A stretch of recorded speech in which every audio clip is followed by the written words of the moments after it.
Daily basis पे बहुत ज़्यादा मिसअंडरस्टैंडिंग होती है लोगों के बीच में।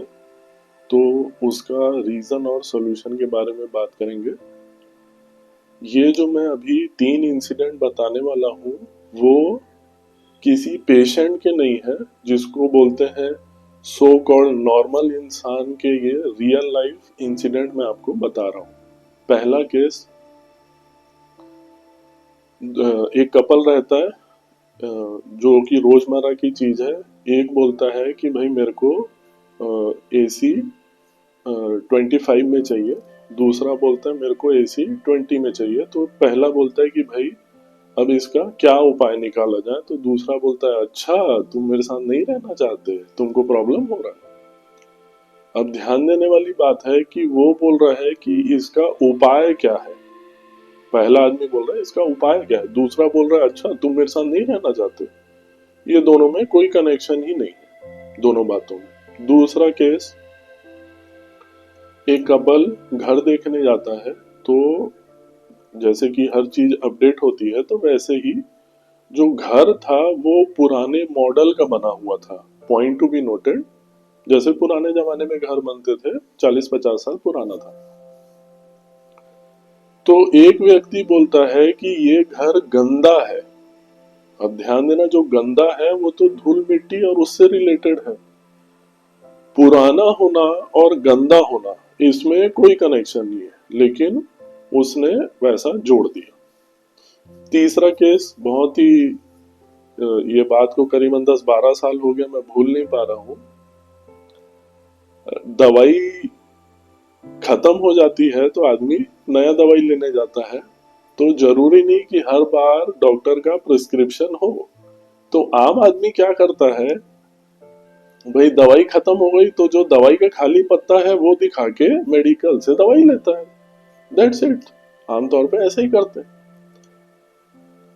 तो उसने बोला कि अगर मैं पत्ता दिखा के दवाई लूंगा तो मेरी भयानक बेइज्जती हो जाएगी। यानी आज तक मेरे को समझ में नहीं आया कि पत्ता दिखा के दवाई लेने में और बेइज्जती होने में कोई रीजन, कोई कनेक्शन में जोड़ ही नहीं पाया। तो ये 3 चीजें मैं आपको इसलिए बता रहा हूं ताकि आपको समझ में आए ये सो कॉल्ड नॉर्मल आदमी है, ये लोग पेशेंट नहीं है। तो जो हम बार बार बोलते हैं अपने वीडियो में कि बचपन की जो 90% आपको अननेचुरल चीजें दी गई हैं वो इतना सबकॉन्शियसली आपको बेचैन करती हैं कि आपको पता ही नहीं चलता। आप ऐसे ही आड़ा तिरछा इलॉजिकल और इतना भयानक जोड़ते हैं कि उसमें बेचैनी और दुख होता है और उसी में आदमी तड़प तड़प के स्वाहा हो जाता है। और प्लस अगर इसमें ये तो ऐसी बेचैनी जो पता ही नहीं चलता, ये तीनों को पता ही नहीं चल रहा है कि लोग ऐसा जोड़ रहे हैं। इसमें इंटेंशनल वाला कंपटीशन और ईगो अगर जुड़ जाए, अरे फिर तो नर्क गारंटीड है।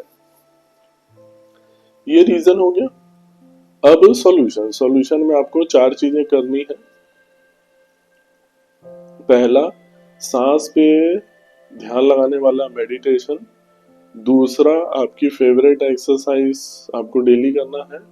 तीसरा, स्पिरिचुअलिटी को साइंटिफिकली 2 व्यक्तियों की मदद से समझना है। पहला है ओशो रजनीश, दूसरा है ईशा फाउंडेशन वाले जग्गी वासुदेव।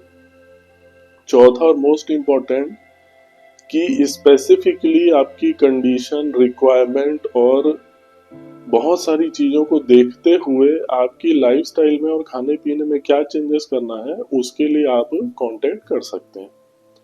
ये आप 4 चीजें करोगे तभी ये सबकॉन्शियस लेवल की बेचैनी की वजह से जो आदमी सारा दिन 24 घंटा इतना आड़ा तिरछा जोड़ता है कि वो अपना ही नरक बना देता है। तो आप इससे फ्री होंगे और आप अपना अच्छे से ध्यान रखिए। Take care, bye bye.